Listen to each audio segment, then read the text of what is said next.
믿음이 약한 사람을 배려해야 합니다라는 제목으로 말씀을 함께 나누도록 하겠습니다. 고린도 지역에는 신전이 굉장히 많이 있습니다. 태양의 신 아폴로 신전, 미의 여신 아프로디테 신전, 치유의 신 아스클레피우스, 이게 뱀신이죠. 그 외에 9개나 더 있어가지고 총 12개의 이방의 신전이 있는 지역이 바로 고린도 지역입니다. 그리고 이 신전에는 제관, 무녀들이 굉장히 많이 있는데 이 사람들의 역할은 남창과 창녀의 역할, 이방 신전에서는 이렇게 성적인 문란한 일이 있었는데 그 일을 하는 사람들이었고요. 날마다 제사를 이 이방 신전에서 드리는데 준비한 음식이 어마어마하게 많습니다. 너무 많아요. 너무 많아서 그 음식을 신전에서 있는 사람들이 다 소비하지 못하니까 시장으로 흘러 들어오는 겁니다. 예를 들어서 미의 여신 아프로디테 이 신전에만 봐도 이 여자 그 사제들이 수천 명이 있습니다.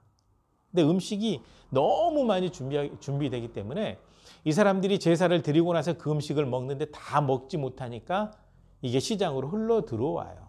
그리고 이방 신전의 제사를 드릴 때 많이 사용되는 제물 가운데 하나가 고기거든요. 근데 당시는 고기가 굉장히 귀한데 이 이방 신전에서 다 소모되지 못한 음식들, 고기들이 시장으로 흘러 들어와서 사 먹을 수밖에 없는 그런 상황이죠. 그러니까 12개의 신전에서 음식이 흘러나오니까 시장에 있는 대부분의 고기들, 음식들은 이방 신전에서 나온 것이다 라고 얘기를 해도 무리가 되지 않을 정도로 굉장히 많은 것들이 시장으로 흘러 들어오죠. 이렇게 되니까 자연스럽게 매일의 삶 가운데 시장에서 음식을 구해다 먹고 사다 먹는 사람들은 이방 신전에서 나온 것을 먹을 수밖에 없고, 더더욱 고기가 귀했기 때문에 고기를 사 먹게 되면 대부분이 다 이방 신전의 제물로 드려졌던 것입니다.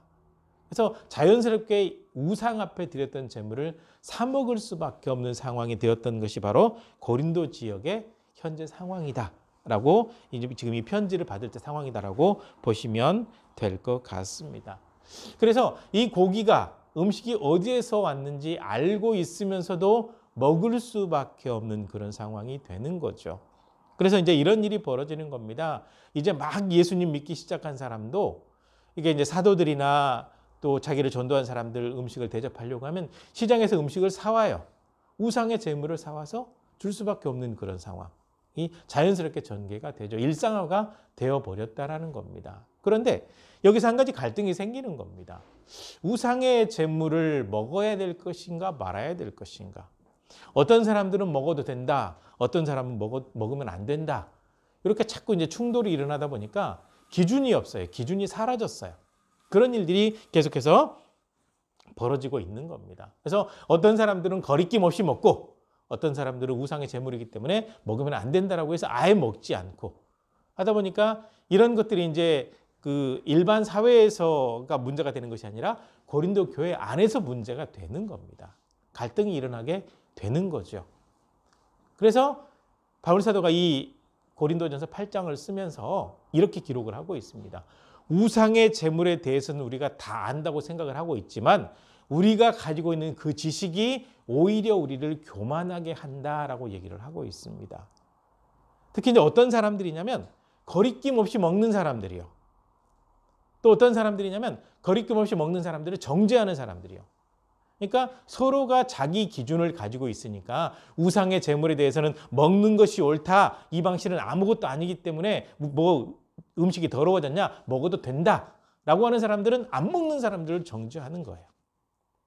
그런데 우상 앞에 드렸던 제물을 어떻게 하나님의 백성이 먹을 수 있냐라고 하는 사람들은 먹는 사람들을 정죄하고 있는 거죠. 그러니까 자기들 스스로 가지고 있는 그 지식이, 자기들 스스로 가지고 있는 그 어떤 기준이 교만을 만들어서 서로 정죄하는 일이 발생하고 있단 말이죠. 그래서 이 내용을 써서 보내면서 우리가 스스로 안다고 교만하지 말고 핵심을 잘 잡아라. 그렇게 해서 우리가 어떤 기준을 가지고 있냐가 중요한 것이 아니라 하나님의 말씀에 비추어야 된다라고 나오고 있고, 또 이 부분에 대해서 하나님의 말씀이 언급되어 있지 않기 때문에 지금 그것이 중요한 것이 아니라 믿음이 약한 사람, 이제 믿기 시작한 사람을 배려하는 것이 가장 지혜로운 건데 왜 그걸로 다투고 있으면서 많은 사람들을 실족시키냐 해서 이 편지를, 이 내용을 쓸 수밖에 없었습니다. 그러므로 핵심을 잡으라는 겁니다. 과연 하나님 사랑하는 건 맞냐? 하나님 앞에 바른 믿음을 가지고 서 있는 게 맞냐? 다른 사람들을 정죄할 때 하나님 앞에 바른 믿음으로 정죄하는 거냐? 아니면 내 기준이 옳다고 주장하기 위해서 정죄하고 있는 거냐? 교회 안에서 왜 그것 때문에 싸워야 되냐? 우상 제물 때문에 왜 싸우냐? 하나님 사랑 있냐? 그 질문을 던지고 있는 겁니다. 하나님 사랑한다라고 하면 그 사랑의 마음을 하나님께서 다 아시고 받아들이시겠지만 그거 없이 서로 정죄하고 있다고 한다면 하나님의 사랑이 그 안에 없다라는 거예요. 사랑을 잃어버렸다라는 거죠. 하나님을 사랑하는 마음도 하나님의 사랑을 가지고 성도들을 사랑하는 마음도. 그러니까 본질에서 어긋나 버리게 된 겁니다. 그래서 바로잡으라는 겁니다. 하나님께서 원하시는 뜻이 무엇인지를 바로 알고 하나님을 사랑하고 하나님을 사랑하는 마음으로 서로 섬길 때 많은 영혼들이 하나님 앞에 바른 믿음으로 설 수 있다라는 권면의 내용을 담고 있는 것이 오늘 저와 여러분이 함께 읽었던 오늘 이 본문의 말씀이 되겠습니다. 그래서 예배도 기도하는 것도 삶도 하나님의 말씀의 기준에 맞춰서 살아가야 되는데 자기들 나름대로 기준이 생겨버리니까 교만해지고 정죄가 일어날 수밖에 없다라는 겁니다.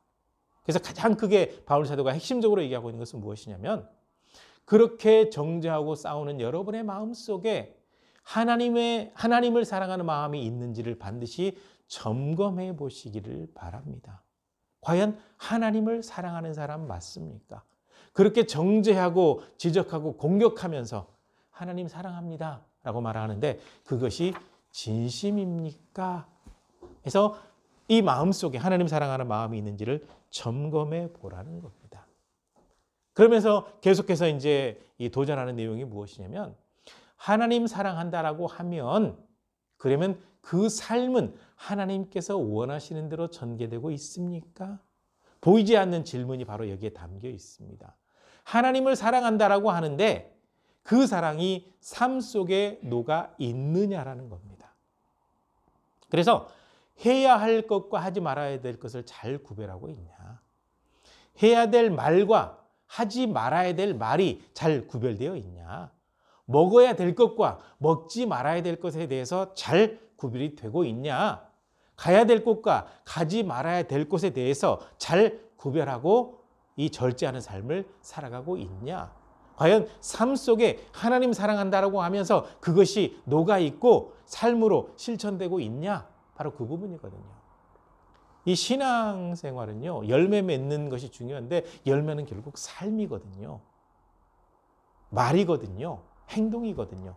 여기에 열매가 반드시 있어야 됩니다. 그러니까 다양한 상황 속에서 이것이 하나님의 뜻인가? 하나님께서 원하시는 것인가? 하나님께서 먹어도 된다고 한 것인가? 하나님의 영광을 가리우는 것인가? 이걸로 인해서 믿음이 약한 사람을 도울 수 있는 것인가? 그 사람의 믿음을 뿌리채 흔들어 버릴 수 있는가? 이 질문을 가지고 살아가야 성숙한 신앙인이 되는 겁니다. 나 혼자 신앙도 관리하기 힘든데요라고 하면 초보 신앙이에요.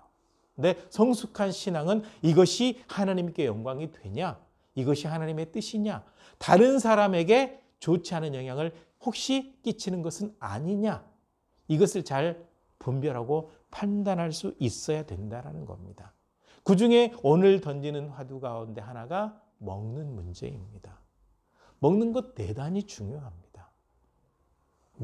살기 위해서 먹냐, 먹기 위해서 사냐 많은 질문을 하고 있는데요. 아무튼 사람은 먹지 않으면 죽어요. 에너지를 얻어야 되거든요. 그런데 먹는 것도 구별돼야 됩니다. 그래서 레위기 11장, 신명기 14장 어떤 것을 먹고 어떤 것을 먹지 말아야 될 것인가 이렇게 언급을 해놓고 있습니다. 그러니까 성경에서는 먹는 것도 굉장히 중요하게 취급을 하고 있는 것입니다. 그래서 오늘 이제 이 바울 사도가 편지를 쓸 때 고린도전서 8장의 핵심은 뭐냐? 우상의 제물을 먹어도 되냐? 먹으면 안 되냐? 바로 이 질문입니다. 이것은 고린도 교회가 직면해 있는 문제입니다. 왜냐하면 우상의 제물을 먹는 거 먹지 않는 거 이걸로 계속해서 분쟁이 일어나고 있기 때문에 그렇습니다. 그래서 우상의 제물 문제는 우리에게도 직면해 있는 문제 가운데 하나입니다. 그래서 바울 사도는 이 부분을 언급을 하면서 일단 가장 핵심적인 얘기를 먼저 하고 있습니다. 우상은 아무것도 아닙니다. 이거예요. 우상은 아무것도 아닙니다. 이거는 하나님께서 이미 말씀하신 거거든요.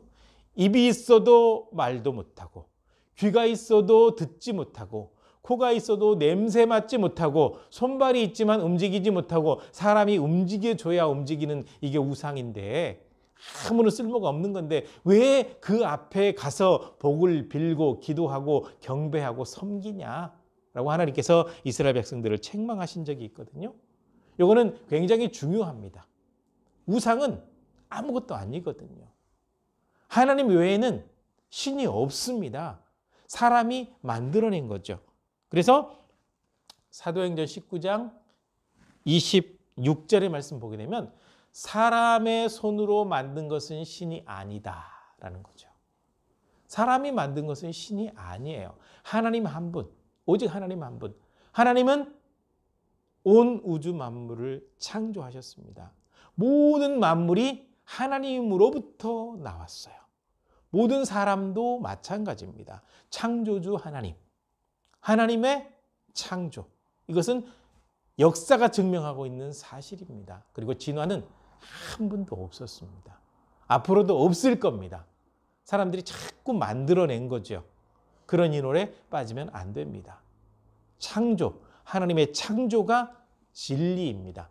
그리고 하나님만이 유일하신 신이고 하나님만이 모든 것을 행할 수 있고 하나님만이 모든 인간의 생사화복을 주관하시는 분입니다. 그래서 이 바울 사도는 분명히 우상은 아무런 능력이 없습니다.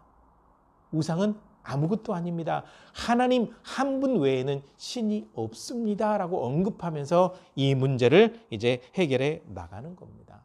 하나님 한 분 외에 다른 신은 없습니다. 예수 그리스도 외에 구원받을 만한 이름은 없습니다. 성령 하나님 외에 지혜와 깨닫게 하는 영이 없습니다. 성부, 성자, 성령 하나님 한 분 하나님만이 유일하게 살아계신 하나님이십니다. 이 믿음을 가지고 있어야 돼요. 분명히 흔들리지 않아야 돼요. 가끔 이 기독교 목사들 가운데도 기독교의 성부, 성자, 성령 삼신을 얘기하고 있는데요. 잘못됐습니다. 한 분 하나님이 그 모습으로 나타난 거지 세 분이 있는 건 절대로 아니에요. 한 분 하나님. 그래서 에베소서 같은 경우도 한 분 하나님, 구원의 주 한 분, 오직 한 분, 세례도 한 이름으로 분명히 언급을 하고 있거든요. 그래서 하나님 외에 다른 어떤 신이 있어도 그 신은 다 쓸모없는 것들입니다. 하늘에 있는 것 닮아서 땅에 있는 것 닮아서 물속에 있는 것까지 닮아서 다 여러 가지 만들어놨고 수많은 주, 수많은 신상, 수많은 신이 있지만 이것들은 다 쓸모가 없고 하나님 외에는 아무것도 아니다라고 분명히 선언하고 있습니다. 그런데 이제 문제는 두 번째 화두로 가게 되는데요. 하나님 한 분 외에 다른 신이 없다라고 분명히 예수님 믿는 사람들은 믿고 있지만 교회에 다니는 사람들 가운데 믿음의 수준이 다 다르다라는 거예요. 모든 사람들이 똑같은 수준의 믿음을 가지고 있지 않다라는 겁니다. 제가 두 나라를 한번 예를 들어보겠습니다. 일본이라는 나라는요, 전도하기 굉장히 쉽습니다. 예수님을 전했다 하면 믿어요. 다 받아들여요.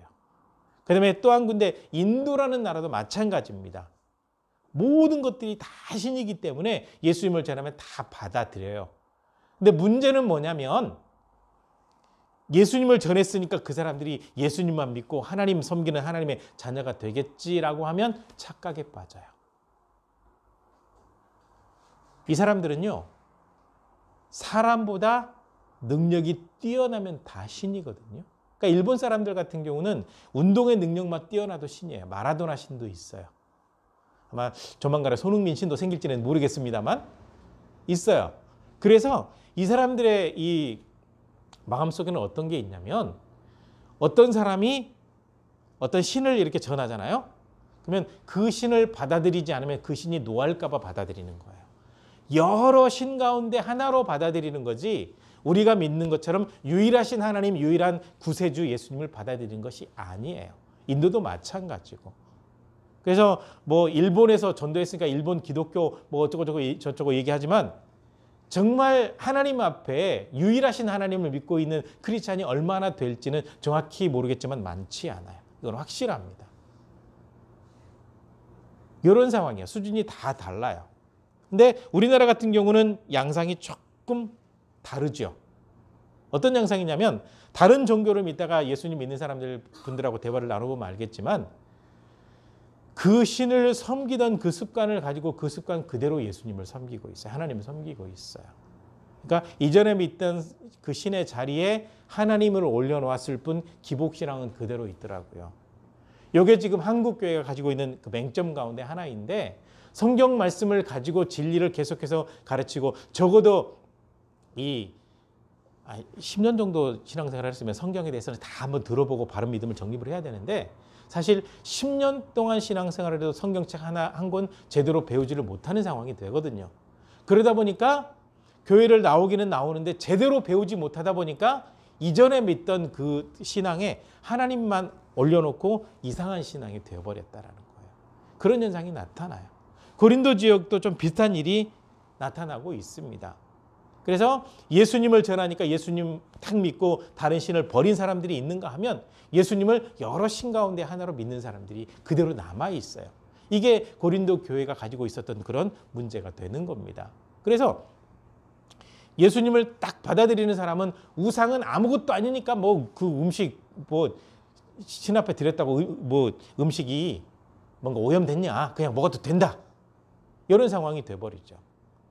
또 이전 그 신앙을 가지고 있다 예수님 믿었지만 다른 신에 대해서 믿음을 가지고 있는 사람들은 이게 지금 그 신에 대해서 이렇게 자꾸 이게 거부감, 꺼리낌이 생기기도 하고 왔다 갔다 이게 불안정한 신앙이 된단 말이죠. 이런 갈등이 나타나다 보니까 문제가 생겨요. 그래서 어떤 사람들은 예전에 우상을 섬기던 그 습관이 남아있으니까 굉장히 거리끼는 그런 상황이 돼버리고 우상이 아무것도 아니라고 생각하는 사람은 거리낌 없이 먹어버리고 그러면서 서로 공격하는 겁니다. 이렇게 생각하면 되는 거지 이렇게 판단하면 되는 거지 하면서 분란이 일어나게 돼요. 그래서 우상 제물과 관련돼서 큰 문제가 발생하고 있다는 거죠. 그래서 얘기하는 겁니다. 똑같이 예수님을 믿는다고 하지만 믿음의 수준이 다르기 때문에 믿음의 수준이 다르다라는 것을 일단 현실적으로 받아들여야 된다는 거죠. 특히 믿음이 약한 사람들은 아직 확 돌아서지 못했거든요. 그러면 기다려줘야 됩니다. 너무 쉽게 압력을 넣어버리게 되면 혼란이 오게 되는 거예요. 어려움에 처하게 되는 겁니다. 그래서 일단 바울 사도는 모든 사람들이 똑같은 믿음을 가지고 있는 것이 아니니까 서로 믿음의 수준이 다를 수 있다는 것을 받아들이는 것이 중요하다는 거예요. 그래야 고린도 교회의 싸움이 멈춰질 거 아니에요. 한국 교회도 마찬가지죠. 모든 사람들이 다 똑같은 수준에 있다고 하니까 어려워지는 거예요. 그러나 그렇지 않습니다. 어떤 사람은 영적 체험을 깊이 한 사람이 있고 어떤 사람은 성경을 공부하면서 뭔가 믿음이 점점 자라오고 있지만 여전히 마음에 의심이 생겨서 계속 왔다 갔다 하는 사람이 있고 어떤 사람은 아무리 들어도 안 믿어지니까 믿을 때까지 한번 다녀보겠다라고 해서 그렇게 견디고 있는데 왜 이게 안 되냐고 정죄를 해버리면 그리고 잘못된 신앙의 모습을 보여주고 그걸로 오염시켜버리면 사람들이 혼란에 처할 수 있다는 거죠. 그래서 이 신앙이 흔들릴 수 있기 때문에 일단 모든 사람들의 신앙의 수준이 다르다라는 것을 받아들이라라고 얘기를 하고 있습니다. 그리고 난 다음에 이것이 받아들여져야 그 다음 단계로 연결이 됩니다. 바울 사도의 얘기입니다. 믿음이 올바로 서 있다라고 생각하는 사람들은 믿음이 약한 사람을 정죄하지 말고 충분히 배려를 해 주어야 합니다라는 거죠. 그 제사 음식을 먹어야 될까요? 말아야 될까요? 음식은 죄가 없습니다. 음식은 죄가 없어요. 그래서 먹어도 된다, 먹으면 안 된다. 우리나라도 꽤 많이 갈려요. 고린도 교회에서 우상 제물을 먹어야 되냐, 먹지 말아야 되냐 이렇게 하는 것처럼. 그런 상황이 되는 거거든요. 그런데 이런 일이 발생했습니다. 고린도 교회 내에서 이제 전도되어서 예수님 믿기 시작해서 교회 나오고 신앙생활을 쭉 해나가는 초신자가 있어요. 초신자가 있는데 이 사람을 전도한 사람이 어떤 사람이냐면 우상은 아무것도 아니니까 음식만 먹어도 돼요. 이렇게 주장한 사람이 전도를 했어요. 그러면 자기를 전도한 사람을 따라서 막 거리낌 없이 먹을 가능성이 굉장히 커집니다. 모범을 보여줬으니까요. 그런데 반대로 전도한 사람이 어떤 사람이냐면 이 우상의 제물은 우상 앞에 드렸던 것이기 때문에 부정한 음식이니까 절대로 먹으면 안 된다라고 하는 사람이 전도를 했어요. 이 사람은 어디를 가든지 우상의 제물이라고 하면 아예 젓가락 대지 않아요. 그렇게 되면 이제 전도되어서 예수님 믿기 시작한 사람도 우상의 제물은 부정하니까 절대로 먹으면 안 된다라는 신앙이 생겨요. 그렇게 되게 되면 먹어도 된다라고 하는 사람하고 먹으면 안 된다라고 하는 사람이 자연스럽게 파당이 나눠져 버리게 되죠. 갈등이 일어나게 돼요. 그러면 이제 신앙생활을 오래 한 사람들은 그냥 서로 다를 수 있으니까 그럴 수 있겠다. 성경에 어떤 기준이 뚜렷하게 없으니까 그럴 수 있겠다. 이렇게 해서 충분히 상대방을 이해할 수 있어요. 저 같은 경우도 정치적인 논점을 다른 거 가지고 막 열내는 사람하고도 대화할 수 있어요. 그 사람의 생각이고 나는 거기에 설득될 이유가 없고 나도 그 사람을 설득할 마음이 없고 그 사람의 생각을 존중하니까 가능해요. 그런데 그것이 아니고 내 생각이 옳다라는 데 굳어져 있는 사람은 자꾸 설득하려다가 싸우잖아요. 고린도 교회 초신자들이 이제 그런 모습이 된 거예요. 그러니까 초신자들은 이제 처음에 전도한 사람이 먹으면 안 된다고 하니까 절대 안 먹었어요. 또 한 사람은 먹어도 된다고 하니까 막 먹었어요. 두 사람이 만나서 대화 나누다 보니까 논쟁이 일어나게 돼요. 갈등이 일어나게 돼요. 그러면 서로 싸우다가 예수님 버릴 가능성이 커지게 되겠죠. 실족하게 되는 겁니다. 바울 사도가 염려한 것이 바로 여기에 있습니다. 예수 그리스도께서 피 흘려서 그 영혼을 구해냈는데 그 영혼이 음식 먹는 걸로 막 싸워가지고 본질적으로 중요한 것도 아닌데 그걸로 싸워가지고 예수님을 떠나고 실족하게 된다고 한다면 우리가 예수님 앞에서 죄를 짓는 겁니다. 그러므로 믿음이 약한 사람을 배려하는 것이 대단히 중요합니다. 그래서 믿음이 약한 사람을 위해서 마음껏 먹어도 되지만 먹으면 안 되는데라는 생각을 가지고 있는 사람이 있으면 절제해야죠. 또 먹어도 된다고 하는 사람이 시장에 가서 음식을 사왔어요. 대접하겠다고 사왔어요. 안 먹어버리면 상처받아요. 이런 갈등이 생기는 거잖아요. 그럴 때 믿음이 약한 사람을 배려하는 것을 가장 우선순위에 둬라. 그 얘기를 하고 있습니다. 굉장히 타협적인 것 같죠. 타협적인 것 같은데 이때 이제 성경 말씀이 없는 것은요. 기준을 잡아가는 것이 대단히 중요합니다. 기준이 흔들려 버리게 되면 교회가 막 혼란스러워지고 성도들이 혼란스러워져요. 특히 우리나라 같은 경우는 술 문제에 대해서 굉장히 지금 경각심 별로 안 가지고 있잖아요. 근데 성경을 자세히 본 분들은 다 알겠지만 술은 분명히 금하셨습니다. 하나님께서 금하셨습니다. 선지자 통해서 사도들을 통해서 분명히 금하셨어요. 그 문제에 대해서는 논란이 없었으면 좋겠습니다. 성경 말씀을 자세히 보지 않은 사람들이 그래도 된다라고 얘기하는데 다 순 거짓말입니다. 하나님의 말씀은 절대로 그렇지 않아요. 그런데 이 제사 음식을 먹어야 될 것이냐 말아야 될 것이냐 이 부분에 대해서는 굉장히 기준이 없기 때문에 논란이 있어요. 그런데 믿음이 약한 사람이 상처받을 수 있고 신앙이 흔들릴 수 있다고 한다면 기꺼이 먹지 않고 버릴 수 있어야 돼요. 그런 배려가 있을 때 하나님의 자녀답게 살아간다. 신앙인답게 살아간다라고 얘기할 수 있죠. 그래서 우리가 먹는 거, 말하는 거, 행동하는 것 때문에 믿음이 약한 사람이 넘어진다고 한다면 걸려 넘어진다라고 표현을 하거든요. 실족하게 된다. 믿음에서 엇나가 버린다. 믿음을 떠나버린다. 이런 일이 발생하게 되거든요. 그래서 항상 기억할 것은 모든 사람들의 신앙의 수준이 다르니까 강요하지 말고 믿음의 수준이 조금 낮은 사람들을 항상 배려할 준비가 되어 있어야 건강한 교회, 건강한 성도가 되는 겁니다. 우상의 재물의 문제를 통해서 바울 사도가 얘기하고 싶은 것이 바로 거기 있는 겁니다. 우리는 얼마든지 주님 안에서 자유하게 살아갈 수 있지만 하나님의 말씀에 근거해서 살아가야 가장 영적으로 자유롭게 사는 거고 하나님의 뜻에 맞춰 사는 거고 그 다음에 하나님의 말씀에 기록되지 않는 내용에 대해서 정리해야 된다고 한다면 믿음이 약한 사람이 상처되지 않고 실족되지 않도록 먹거나 행동하거나 살아야 된다는 겁니다. 그렇게 될 때 참되게 그들을 섬기는 그런 신앙의 모습이 될 수 있는 겁니다. 만약에 우리가 살아가는 삶과 행동을 통해서 믿음이 연약한 자를 실족하게 하면 그 영혼을 죽이게 되는 거고 그렇게 되면 우리는 하나님 앞에 죄를 짓게 되는 겁니다. 그러므로 일단 믿음의 기준은 하나님의 말씀, 성경이어야 합니다. 이렇게 말씀드리는 이유가 있습니다. 그 성경을 잘못 해석한 사람의 말의 기준을 두면 절대로 안 됩니다. 여의도 순복음교회에서 어떤 장로님이 카드를 줬는데 그 카드를 가지고 있으면 코로나 안 걸린다고 담임 목사가 설교 시간에 얘기를 했어요. 성경에 있어요?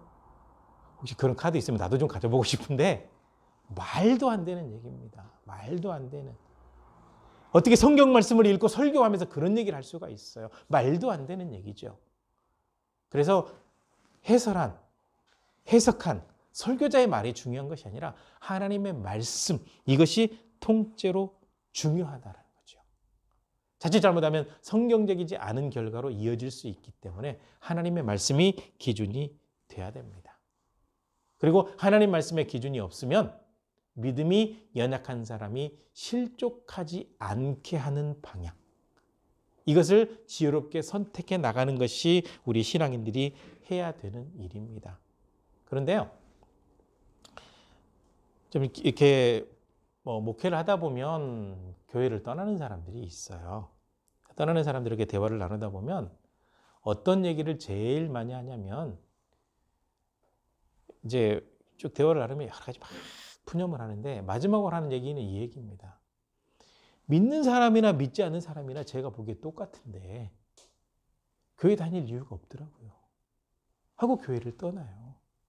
믿는 사람이나 믿지 않는 사람이나 먹을 거 다 먹고 할 짓 다 하고 행동 자체도 그렇고 진리도 없고 아무것도 없는데 믿는 사람이나 믿지 않는 사람이나 교회 다니고 안 다니고 그 차이일 뿐이지 아무런 차이가 없는데 교회 다니는 게 무슨 유익이 있습니까? 라고 떠나버리거든요. 그러면 이제 막 들어온 사람을 실족해서 넘어지게 한 거예요. 걸려 넘어지게 한 거예요.